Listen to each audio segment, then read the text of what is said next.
Wilhelm the First. Wilhelm the First was born on March the 22nd, 1797, which means he came into the world during the age of Napoleon, survived the complete collapse and rebuilding of European civilization, watched Prussia rise from a humiliated secondary power into the engine of a unified German empire, and then, after all of that, after 2 assassination attempts and 3 wars and nearly a century of history moving through him, he died of a cold. That is not a metaphor. That is not a simplified cause listed on a death certificate for the sake of public dignity. The first Kaiser of the German Empire, the man who stood at Versailles on January the 18th, 1871, while Bismarck declared a new nation into existence around him, was brought down in the first week of March 1888 by a respiratory infection that his 90-year-old body simply could not shake. He had been in declining health through the late winter, the kind of slow deterioration that looks like fatigue until it starts looking like something worse, and by March the 9th he was gone, 13 days short of his 91st birthday. To understand how strange that ending was, you have to understand what kind of man he had been for the preceding 9 decades. Wilhelm the First was not a glamorous figure. He was not an intellectual or a visionary. He was not the kind of ruler who filled rooms with his personality or rewrote the terms of European politics through sheer force of will. That was Bismarck's role, and both men knew it, and the relationship between them worked precisely because Wilhelm understood where his own gifts ended and where Bismarck's began. What Wilhelm was, with an almost inhuman consistency across 90 years of life, was steady. He slept on a narrow iron military cot his entire life, the kind of bed that would look at home in a barracks, not a palace, and he wore his uniform not as a performance of power, but because he genuinely saw himself as a soldier first and a sovereign second. His lifestyle was austere to the point of eccentricity for a man of his station. He rose early, worked methodically, distrusted ostentation, and maintained a personal simplicity that contrasted sharply with the imperial grandeur that Bismarck had constructed around the Prussian crown. That austerity was not affectation, it was the whole point. He was old Prussia made flesh, the culture of discipline and restraint and martial seriousness that Frederick the Great had built, and that Bismarck had weaponized into something that could conquer Austria in 7 weeks and France in 6 months. He had seen the worst of what Europe could produce long before any of that triumph arrived. As a young man, he had watched Napoleon's armies humiliate Prussia at Jena in 1806, had fled Berlin with the royal family as a 9-year-old, had grown up in the shadow of an occupation that the Prussian military establishment never forgot and never entirely forgave. That formative experience shaped everything about how he understood power, security, and the necessity of military strength. And it meant that when Prussia finally reversed the verdict of Jena through the wars of German unification, Wilhelm experienced those victories not as political abstractions, but as the resolution of something that had been unfinished since his childhood. Standing in the Hall of Mirrors at Versailles to be proclaimed Kaiser was, for a man of 73, the culmination of a story that had begun 65 years earlier with a boy running from French soldiers. The assassination attempts of 1878 are worth pausing on because they illustrate just how durable he actually was. The first, by Max Hodel in May of that year, missed entirely. The second, by Karl Nobiling just weeks later, did not miss, and Wilhelm was hit by shotgun pellets that wounded him seriously enough to require a long convalescence. He was 80 years old at the time of the second attack. He survived it. He outlived his would-be killer. He then reigned for another decade before a winter cold finally accomplished what 2 assassins and a century of European warfare could not. His death on March the 9th, 1888, set in motion what historians call the Year of 3 Emperors, one of the strangest constitutional moments in modern European history, a year in which the German throne changed hands twice within 99 days, the first time to a man who was already dying, and the second time to a 29-year-old who would steer the empire toward catastrophe. Bismarck, who had constructed the entire architecture of the German Empire specifically around Wilhelm's particular brand of passive legitimacy and active deference, reportedly wept at the news. He understood even then that the death of the old man on the iron cot was not just the end of a reign, but the beginning of something he could not control. The relationship between Bismarck and Wilhelm had been the load-bearing structure of the entire imperial project, a chancellor of extraordinary ambition and capability paired with a Kaiser who trusted him enough to let him work and was secure enough in himself not to feel threatened by that arrangement. That combination was not going to repeat itself. The empire that Bismarck had engineered with such meticulous precision would survive its founder by exactly 30 years before it collapsed in the ruins of the First World War. a war that the man on the iron cot could never have imagined and would almost certainly never have started. Frederick III.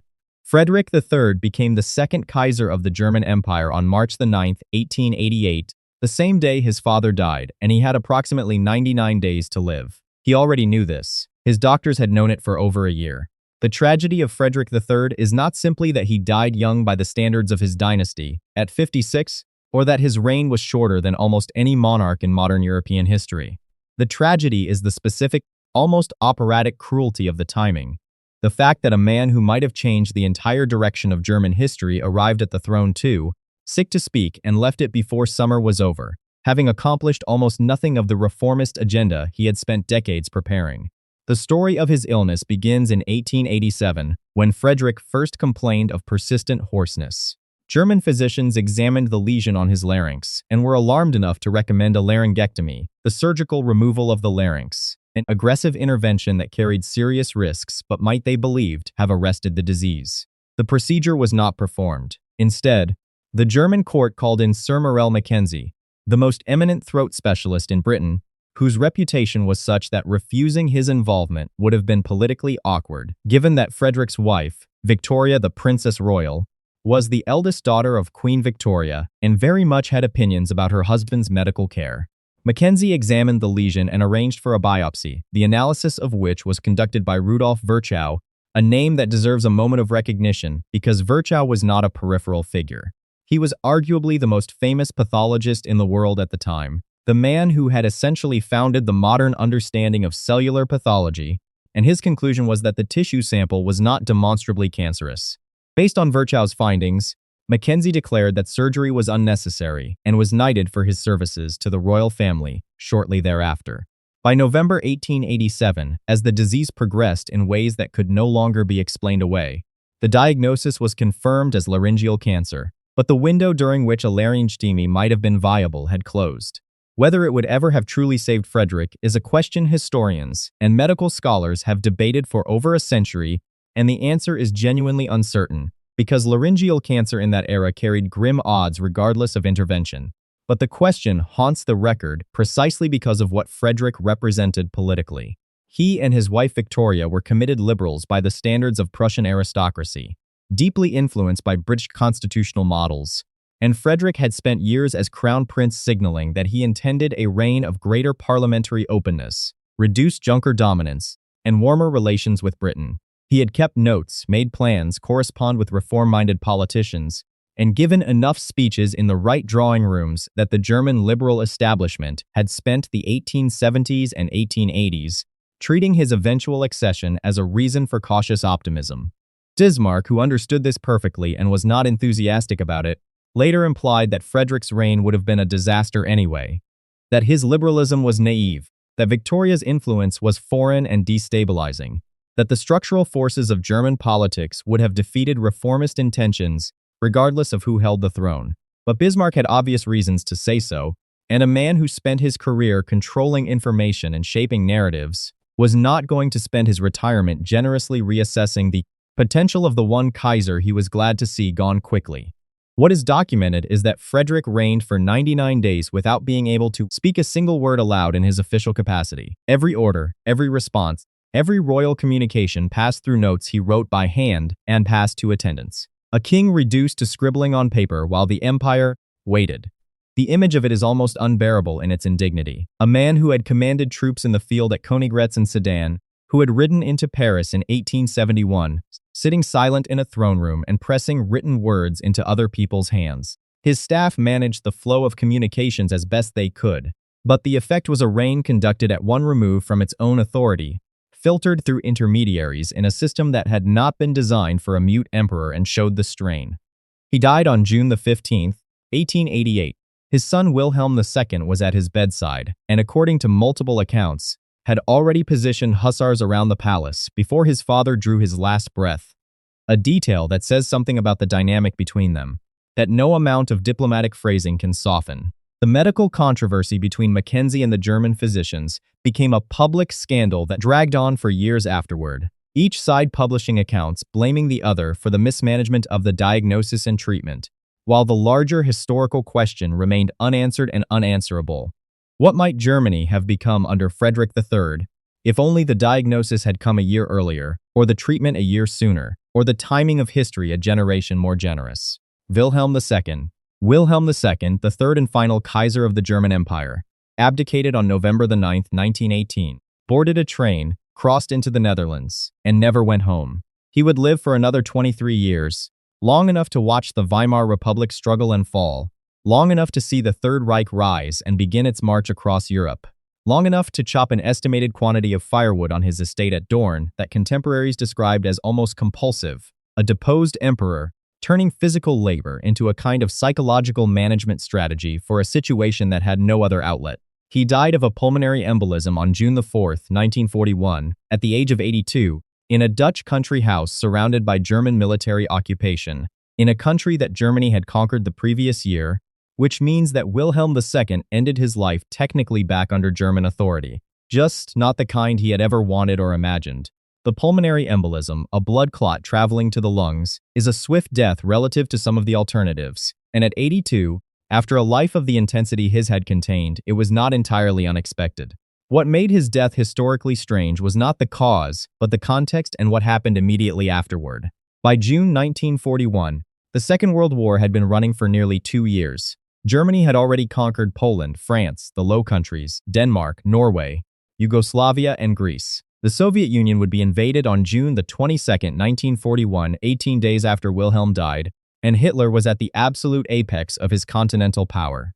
Wilhelm's relationship with Nazism was one of the more uncomfortable chapters in his long exile, and it requires specificity rather than the kind of vague moral framing that lets everyone off too easily. He privately referred to the Nazis, reportedly following Kristallnacht in November 1938, as a bunch of shirted gangsters, a phrase that suggests he understood something of their character. He was also documented to have sent Adolf Hitler a congratulatory telegram when Germany conquered France in June 1940, a message that expressed admiration for the achievement in terms that historians have found difficult to explain away as purely diplomatic courtesy. From a man with nothing to gain. The tension between those two data points, the private contempt and the public congratulation, tells you most of what you need to know about where Wilhelm II ended up morally after 3 decades of exile. He was not a Nazi sympathizer in the ideological sense. He was also not a man who could entirely suppress his pride in German military triumph even when that triumph was being accomplished by people he claimed to despise, which is its own kind of indictment. It points to something that runs through his entire post-abdication life, an inability to fully separate his identity from German military prestige, even when that prestige had been confiscated by a movement he found vulgar and dangerous. The man who had spent 20 years at Dorn, insisting that the real Germany was the Germany of the Hohenzollerns, could not quite bring himself to withhold approval when Germany won, regardless of who was doing the winning. When he died, Hitler moved quickly. The plan, proposed at the highest levels of the regime, was to bring Wilhelm's body back to Berlin for a state funeral of significant ceremony, a deliberate piece of political theater designed to establish the Third Reich as the legitimate heir and continuation of Wilhelmine Germany, to wrap the swastika flag around the prestige of the old empire and parade it through the capital. The imagery would have been exactly as powerful as Hitler calculated. The last Kaiser coming home to a Germany that had reclaimed its greatness, the lineage intact, the humiliation of 1918 supposedly avenged. The royal family refused. Wilhelm had left instructions that he was not to be given a state funeral if Germany was not a monarchy at the time of his death, and his household enforced those wishes with enough firmness that the propaganda spectacle never materialized. He was buried instead in a small mausoleum on the grounds of Dorn, attended by a small number of mourners in a country under German military occupation, which added a layer of surreal irony that no novelist would have dared to invent.